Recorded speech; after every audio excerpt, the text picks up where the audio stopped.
देखिए, बिना तथ्य के कोई भी अनाप शनाप बात बोल देने से काम नहीं चलता है। देश में कानून है, सारी व्यवस्था मौजूद है। अगर कोई ऐसी उन्हें कहीं की गतिविधि मालूम पड़ी है उनकी जानकारी में, तो सरकार में, केंद्र में भी वो है और राज्य सरकार में भी वो है, तो वो कार्रवाई भी करवाने के सक्षम है। लेकिन सिर्फ एक अनाप शनाप बात बोल देने से किसी एक धर्म के लोगों के जो भावनाओं को आहत करने का और नफरत की राजनीति फैलाने का काम जो भाजपा की सरकार करती है, तो उसे उससे बाज आ जाना चाहिए। अब सीख ले लेनी चाहिए कि जनता उनके सारे हथकंडों को, प्रोपेगेंडा को पहचान चुकी है। अब देश का युवा जवाब चाहता है। ना तो होम मिनिस्टर आ रहे हैं जवाब देने के लिए, ना प्राइम मिनिस्टर आ रहे हैं। दिल्ली में रहते हुए जनता का इतना लाखों करोड़ों का रुपया रोज खर्च होता है ये सदन चलाने में, वीडियो बना के इंस्टाग्राम पे वायरल करने में प्रधानमंत्री जी ज्यादा दिलचस्पी ले रहे हैं, ना कि सदन में आके अपनी जिम्मेदारियों को कबूल करके जनता जो सांसद है,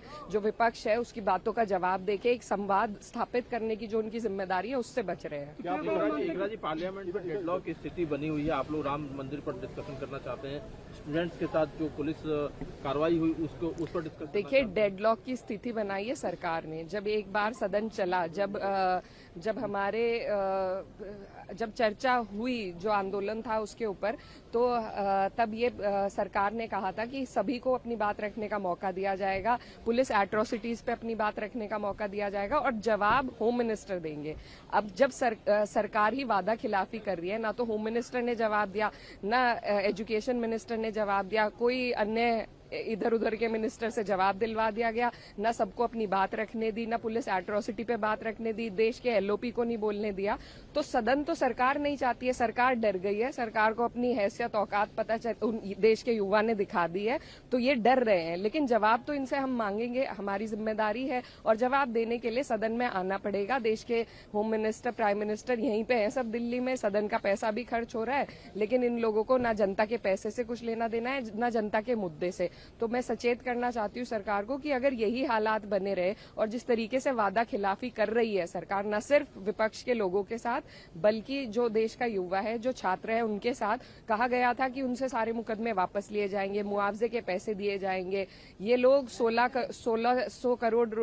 लाख करोड़ रुपए उद्योगपतियों के माफ कर सकते हैं, लेकिन जो बच्चे जिन्होंने अपनी जान दी है उनको ये पैसे मुआवजे में नहीं दे सकते हैं ना। और इतनी वीडियो बना के प्रधानमंत्री जी ने कह दिया कि हमने सबको माफ किया, सिर्फ वीडियो में ही माफ किया है। उनके जो गुंडे हैं, आरएसएस बीजेपी के जो गुंडे हैं, वो जगह जगह पे लोगों को, छात्रों को, नाबालिग बच्चियों को प्रताड़ित करने का काम कर रहे हैं। तो सीख लेनी चाहिए इन लोगों को गांधी परिवार से, जिन्होंने अपने ही खून के हत्यारों को भी माफ किया।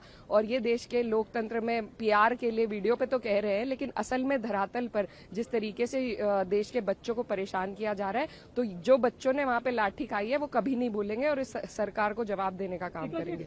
झारखंड में जिस तरीके से छात्र आंदोलित है, लेकिन उसको लेकर विपक्ष की कोई आवाज नहीं दिखाई पड़ रही है।